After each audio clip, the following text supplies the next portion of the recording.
school for the deaf. Yeah, they're very good wrestlers. Yes. So there was a hearing coach and a deaf coach, and the deaf coach was talking, and it was girls and boys. There was deaf girls, and it was really interesting watching them sign and go through the whole instruction with wrestling. And yeah, I would say it was a half and half deaf, half hearing. I remember wrestling a few deaf people in my couple of years of wrestling, and they are very good. Once they got a hold of you, hey, right. It doesn't matter what, you're in trouble. Even blind wrestlers, right? Are freaking ridiculous. I remember what was funny is it was this first practice, and it was a deaf girl, and she got kneed in the nose, and it started bleeding all over the mat. Ouch. Elbow, usually it's an elbow, right? And she got up and walked out, and they're dripping blood all the way down. And Ben was fascinated. He went over and he was like looking at the blood drops. He wanted to know all about this. And then Myron took him the next time. And then he participated, and he actually did some really good stuff. But we didn't go back, and I think it was just Ben was not, he's kind of a sensitive soul too. Yeah. I just don't think he was ready for that.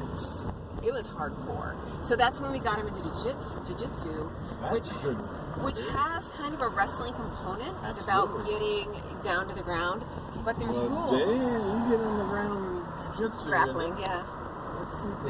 He does great. And it's technique, really, with jiu-jitsu that wins. But it was really, it was also with jiu-jitsu, it was also it's a total experience. So for him to belt up and get,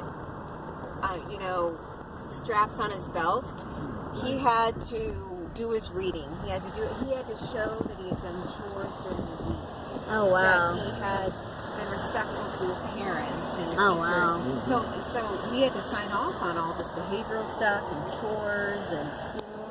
And if he did that, then he could kind of strap up on and then move towards getting another belt. So I had an instructor who didn't follow any code or honor or anything. Yeah.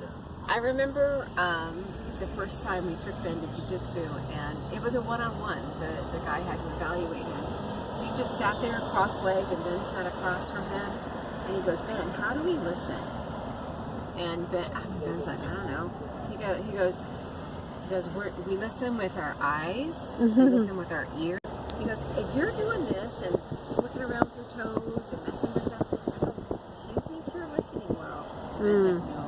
He goes, "How do you show that you're listening well?" And it was like sitting still, wrote his children's book. Oh, I know that book. Yes, he wrote a children's book, and it was all about jiu-jitsu and learning. And it was just, and Ben loved it. He had to read the book. That's what's his name? Good friend of Joe Rogan. He has him on Joe Rogan at least 2 or 3 times a year. Jocko. Yes, exactly. So Ben. So during COVID, a lot of it was Zoom, but then we would take. And so they had to go through the motions, but then